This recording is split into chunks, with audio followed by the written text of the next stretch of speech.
Police and demonstrators clashed several times during the protest. The 25th of March is officially known as the Day of Will in Belarus, and it marks the country's first proclamation as a republic back in 1918. Well, last year it ended in violence as police used force to disperse a crowd of angry demonstrators.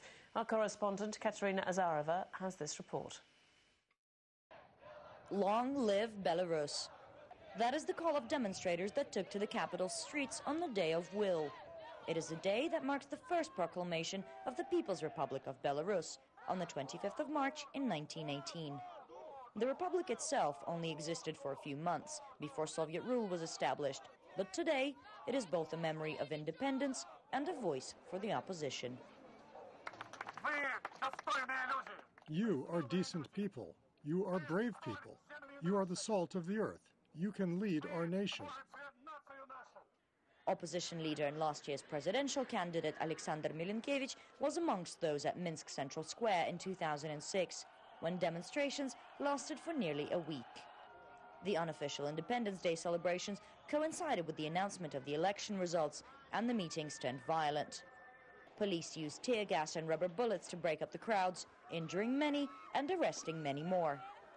This year, fearing a repetition of those chaotic events, authorities forbade the celebrations across the country and allowed demonstrators a strict route and time limit in Minsk.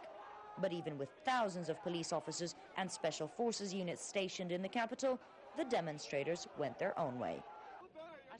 Any march is for attracting new people. We show that we're here and that we are many, and people understand that they need to join us. However, police were on permanent alert, despite various provocations from some of the demonstrators. During several tense moments, officers divided and conquered, simply pushing the crowds apart, sending people down different streets. Despite this, nearly 5,000 gathered outside the Republic's Science Academy, trying to ensure their collective voice is heard. First of all, I'm one of the candidates, members of the opposition. Second, I'm a candidate for the president. Third, I'm for democracy and a good standard of living. You see, the problem of Lukashenko is that he is doing exactly opposite what the Russian government is doing. Russian government is doing everything that small business flourish. Here, he kills small business, and this is a problem. So it's not only a problem of a good democracy, it's a problem of good standard of living. We'll never have a good standard of living if he does. The Belarusian opposition and authorities had one apparent goal in common for this day: to avoid violence. It is, after all, a day for remembrance, and the memories of last year are still too fresh in everyone's mind. Their main aim is to be remembered, and despite the fact that this is an unofficial holiday and the fact that authorities forbade the match, thousands have gathered on the streets of the capital of Belarus, Minsk, to mark the 25th of March, the Belarusian Independence Day. Katerina Azarova, Russia Today, Minsk. Well, meanwhile, in Moscow, demonstrations also took place in front of the Belarusian embassy.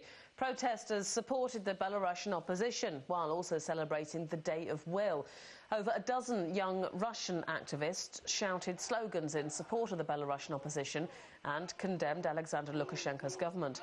They also demanded Belarusian authorities release political prisoners, claiming that only a free and democratic Belarus could be a good union partner for Russia.